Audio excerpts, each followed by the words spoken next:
Hello everyone. इस video tutorial series में मैं आपको सिखाऊंगा कि आप 2D एनिमेटेड शॉर्ट फिल्म कैसे बना सकते हैं। तो ये काफ़ी लॉन्ग प्रोसेस होगा, इसलिए मैं इस वीडियो को डिफरेंट पार्ट्स में डिवाइड करूंगा और इन सब लेसन्स के लिंक मैं नीचे डिस्क्रिप्शन में दे दूंगा। तो अगर आपको कोई पार्ट स्किप करना है या आपको ये सब लेसन ऑर्डर में देखने हैं तो आप वहाँ पर क्लिक करके देख सकते हैं।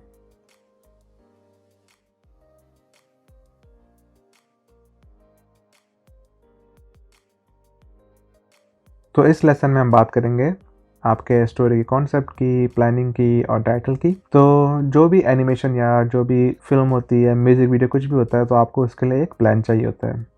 मैं भी स्टार्टिंग में ऐसा करता था कि सीधा बस एनिमेशन में चला जाता था एंड उससे ये होता है कि आपके पास कोई आइडिया नहीं होता और आप बीच में स्टक हो जाते हैं और काफ़ी लॉन्ग प्रोसेस होता है क्योंकि आपको समझ नहीं आती कि अब आगे क्या होगा या फिर आपको आगे क्या एनिमेशन करनी है, या फिर आप कभी कभी बहुत ज़्यादा एनिमेशन कर लेते हैं, फिर आपको पता चलता है कि ये सीन तो मुझे चाहिए ही नहीं था, ये मैंने एक्स्ट्रा इतना टाइम लगा के किया।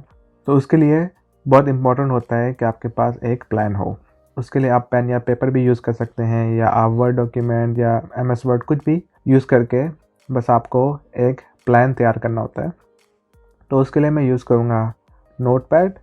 तो आप कंप्यूटर पे कर सकते हैं, अपने मोबाइल पे कर सकते हैं, बस कहीं भी बस आपको अपना प्लान जो है अपने माइंड से टेक्स्ट की सूरत में या फिर राइटिंग की सूरत में लेके आना होता है। तो सबसे पहले होता है टाइटल। मैं देखता हूँ अगर मैं इसका साइज थोड़ा बड़ा कर सकूँ। तो टाइटल वैसे इतना ज़रूरी नहीं होता, लेकिन टाइटल इसलिए ज़रूरी होता है कि अगर आप अपने एक स्टोरी को या फिर अपने आइडिया को एक वर्ड में अगर एक्सप्लेन कर सकें या कम से कम 2 या 3 वर्ड में एक्सप्लेन कर सकें, तो उससे ये होता है कि आपका जो आइडिया होता है वो आप एक वर्ड में समराइज़ कर सकते हैं। तो आपको एग्जैक्टली पता होता है कि आप क्या पोर्ट्रे करना चाह रहे हैं या अपने आप ऑडियंस को क्या शो करना चाह रहे हैं। तो मैं अपने इस जो प्लान है या इस स्टोरी को मैं नाम दूंगा ड्रीम। तो नाम इतना सिंपल है, लेकिन आप उसको बाद में चेंज भी कर सकते हैं, लेकिन अभी के लिए आई थिंक कि जो मेरा जो प्लान है, आइडिया है, वो एक वर्ड में इसी तरह समराइज़ कर सकता हूँ, ड्रीम। बाद में अगर मैं चाहूँ तो चेंज कर सकता हूँ। उसके बाद नेक्स्ट स्टेप है कि मुझे अपना प्लॉट सोचना है या मुझे सोचना है कि मैं क्या एनिमेशन करना चाह रहा हूँ। तो उसको आप नाम दे सकते हैं प्लॉट या फिर कॉन्सेप्ट। तो मैं जो स्टोरी करना चाह रहा हूँ वो है कि एक लड़के और ये मैं हिंदी में टाइप कर रहा हूँ तो ग्रामर जो है ऑटोमेटिकली फिक्स हो रही है, तो इसको मैं डिसेबल कर देता हूँ।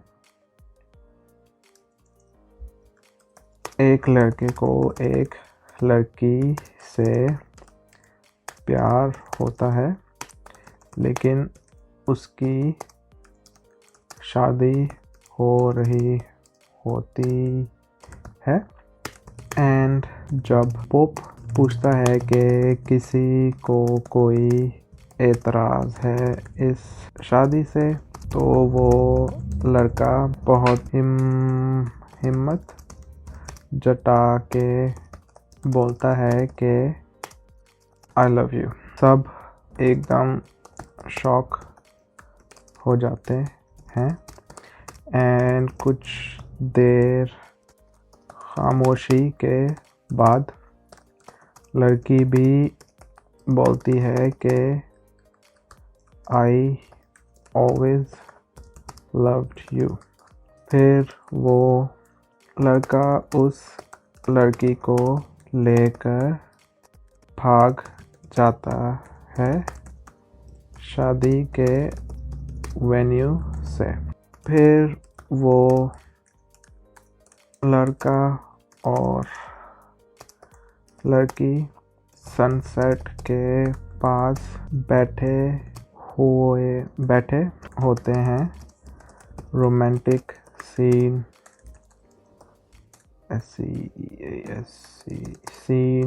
होता है। फिर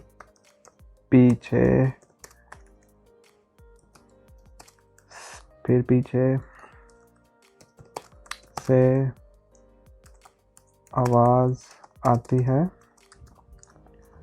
I now pronounce you husband and wife। फिर हम एकदम से देखते हैं कि लड़का अभी तक शादी के वेन्यू में ही होता है एंड वो लड़की किसी और से शादी की हाँ कर देती है। तो ये देख सकते हैं कि जो कहानी है वो ऑब्वियसली आप अपना आइडिया जो है अपने दिमाग में सोच के फिर इसको प्लॉट बना सकते हैं।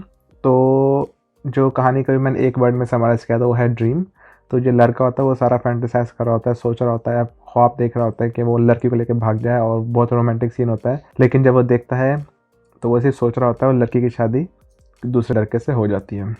तो इस तरह आप अपना जो है कॉन्सेप्ट पेपर पे या फिर कंप्यूटर पे डाल लें तो आपको एग्जैक्टली पता होता है कि आपको क्या करना है और क्या सीन रखने हैं। और स्टोरी का मैं आपको एक और आइडिया बता दूं, अगर आपको स्टोरी में थोड़ा स्टक है तो वो ऑब्वियसली जो स्टोरी होती है वो आपको खुद सोचना पड़ेगा। लेकिन मैं आपको एक आइडिया दे सकता हूँ कि स्टोरी में ऐसा होता है कि आपको एक जगह सोचनी होती है, जगह लोकेशन। तो उसके लिए मैंने जगह सोची है वेडिंग वेन्यू, और उसके बाद आपको एक स्टोरी चाहिए होती है जो वो लोगों को स्टार्ट करती है। तो इसमें जो स्टोरी है वो है लड़का एक लड़की से प्यार करता है।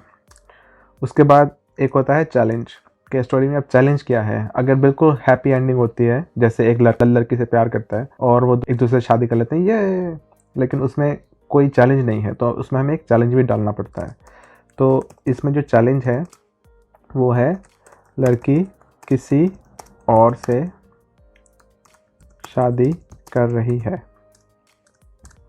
तो ये चैलेंज है। उसके बाद होता है क्लाइमैक्स, कि एक पार्ट होता है कि उसमें सब कुछ चेंज हो जाता है या फिर एक बंदे को कुछ ऐसा करना होता है कि जिससे सब कुछ चेंज हो जाए। तो क्लाइमैक्स तो मैं कहता हूँ कि अब उसको बेसिकली एक पॉइंट आता है कि जहाँ से लोग जो होते हैं ऑडियंस वो देखता है, कहता है अच्छा अब क्या होगा, या फिर एकदम से शॉक होता है। तो क्लाइमैक्स ये है, लड़का लड़की को लेकर भाग जाता है। तो ये क्लाइमैक्स है। उसके बाद हमें एक एंडिंग सोचनी होती है। तो एंडिंग कभी हैप्पी होती है कभी सैड होती है। तो उसमें एंडिंग ये है कि लड़का ख्वाब देख रहा होता है। तो इस तरह आपने जो स्टोरी को है थोड़ा इंटरेस्टिंग बना सकते हैं। तो ऑब्वियसली ये मेरा प्लान है और मैं कोई राइटर नहीं हूँ, मैं सिर्फ अपना जो है आइडिया आपके साथ शेयर कर रहा हूँ कि जब मैं स्टोरी लिखता हूँ या मैं कोई कॉन्सेप्ट सोचता हूँ तो ये चीज़ें मैं दिमाग में रखता हूँ। तो जो मेरी कहानी है उसका नाम होगा ड्रीम, और मेरा प्लॉट होगा कि एक लड़के को एक लड़की से प्यार होता है लेकिन उसकी शादी हो रही होती है। एंड जब वो पूछता है कि किसी को कोई एतराज़ है शादी से, तो वो लड़का कहता है हाँ आई लव यू। तो सब एकदम से शॉक में चले जाते हैं। कुछ खामोशी के बाद लड़की भी कहती है कि आई ऑलवेज लव यू। तो लड़का बहुत खुश होता है और लड़की को लेकर भाग जाता है। तो वो बहुत रोमांटिक लोकेशन पर जाते हैं, सनसेट के पास बैठे होते हैं। फिर एकदम से पीछे से आवाज़ आती है कि I now pronounce you husband and wife. तो एकदम से लड़के को रियलाइज होता है कि वो अभी तक वेडिंग नहीं होता है और लड़की जो है किसी और से शादी कर रही होती है, वो ये सब सोच रहा होता है। तो इस तरह का जो है शॉर्ट फिल्म मैं एनिमेट करूँगा। तो उसमें जो है लोकेशन होगी वो होगा वेडिंग वेन्यू, जो स्टार्टिंग लोकेशन होगी। और उसके बाद जो स्टोरी है वो है लड़का की लड़की से प्यार करता है, और चैलेंज ये होगा कि लड़की किसी और से शादी कर रही होती है, और क्लाइमैक्स ये होगा कि वो लड़की को लेकर भाग जाता है, और एंडिंग ये होगा कि वो ये सब सोच रहा होता है। तो इस तरह आप अपना प्लान जो कॉन्सेप्ट है रेडी कर सकते हैं। उसके बाद मैं आपको नेक्स्ट वीडियो में सिखाऊंगा कि आप इसको यूज़ करके स्टोरी बोर्ड कैसे बना सकते हैं। तो होपफुली आपके लिए वीडियो हेल्पफुल था। आपका कोई क्वेश्चन कोई कंसर्न हो तो आप नीचे कमेंट करके मुझसे पूछ सकते हैं। Other than that have a great day and I will see you guys later.